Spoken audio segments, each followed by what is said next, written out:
Once again, further evidence of man-made construction. Here we can see square windows that are visible in the walls of the structures, which give us a view of the past. Scanning the city for signs of prior habitation, we can see in the foreground a tower of cylindrical design, positioned at the edge of the city. The remains have suffered greatly during 3,500 years of wind and rain erosion. Even still, there is the appearance here of streets and man-made structures.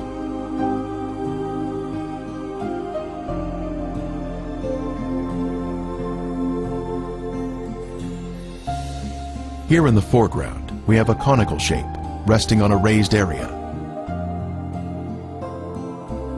A short distance away, we see another similar shape.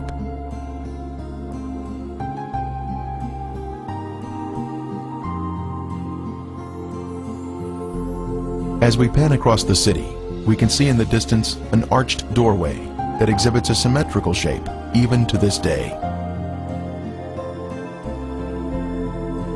The whole land is brimstone, salt and burning.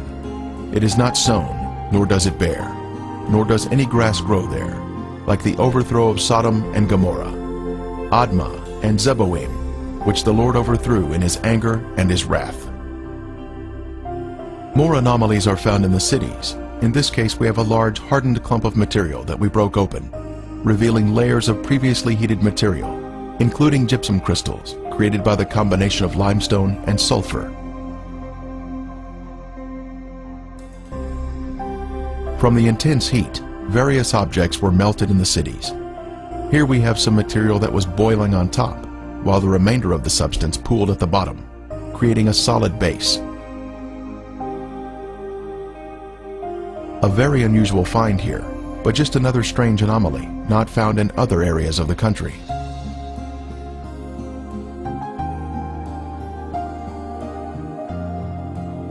Here is another example of some type of substance that was melted from the extreme heat that God rained down from above. Resting on the ground, we find an unusual layer of gypsum crystals.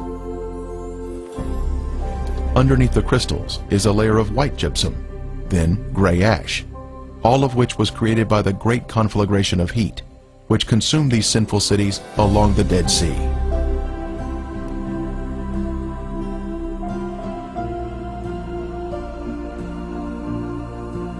Once again, we find more gypsum, this time in a circular formation of crystals, all radiating outward.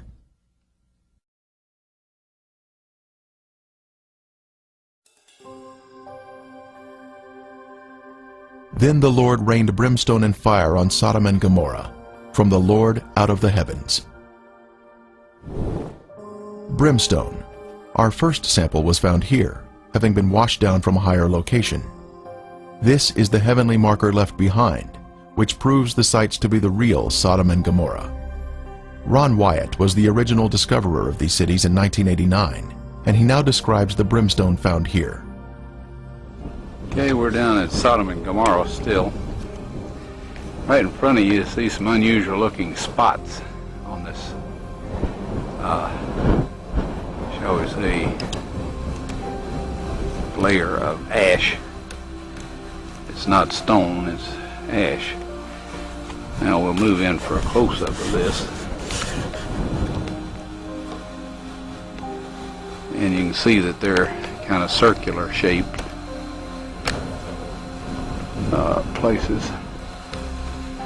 Now what we have found, and we'll move in a little closer here, is that inside each of these is sulfur. That is, in most of them. Now the ones that do not have sulfur in them, and this one we just took a bunch of sulfur out and put it in our specimen bag. But the ones that don't have sulfur have a very black center where they have where it's been very hot. So now we'll move in on this one where there is some sulfur still present, and back off just enough so you can see what we're up to here. and we'll go collect that sample in a bag.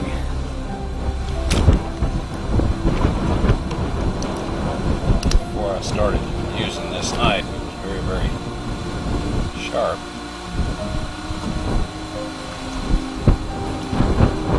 Okay, here this is, and we have collected some more, and it smells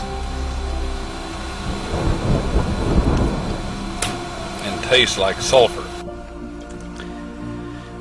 Now the Bible tells us that it rained fire and brimstone upon the cities of Sodom and Gomorrah. Now what you see in front of you here is the results of large and small, well, varying sized chunks of sulfur, burning sulfur that have hit. And what we find here is that God rained this burning sulfur down upon this city, and rain is a perfect description of it. It landed just in the pattern that rain would fall, and the stuff, of course, the accumulative heat of all of this upon the city set the entire thing ablaze. The flashpoint of every material there, metal, stone, of course the people, and everything burned, and this sulfur continued to burn, and it vitrified the material around it after it had burned it all up, sealed itself off from the oxygen, and then of course smothered itself out. And in each of these little crystalline capsules here is a varying size chunk of sulfur, and there are millions of these in these ashes that we have here. Now some of them we have cracked open so you can see the sulfur inside, and others we have left intact, but there are millions of these here.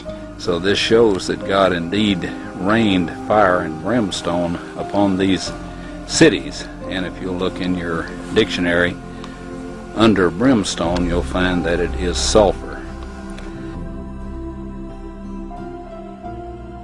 A piece of the brimstone from the cities was lit at night, and soon there was a beautiful blue flame produced by the burning sulfur.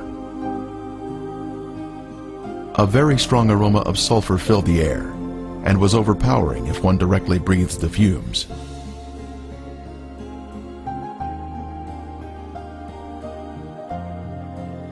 Exploring the cities further, more brimstone was found of various shapes and sizes.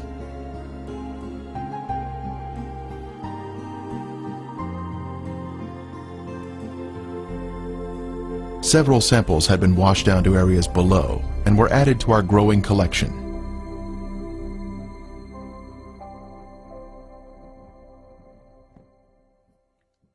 This brimstone is made of monoclinic, white sulfur that has been burned or cooked at a high temperature. It is quite different from natural sulfur that is formed in geothermal areas. Samples were taken to a lab for analysis.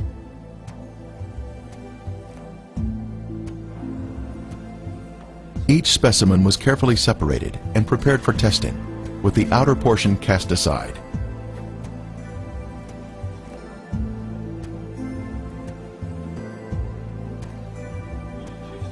Next, the samples were dried and placed in a rock crusher. Then they were pressed onto a disc. Then they were loaded into a machine for the semi-quantitative X-ray analysis. Each sample was individually transported into the testing chamber for analysis. The results proved to be quite amazing.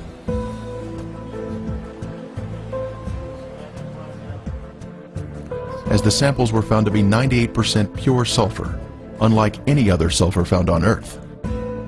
This pure, cooked sulfur is the heavenly marker that was left behind to show the world that the Lord, without a doubt, destroyed these sinful cities at His command. Critics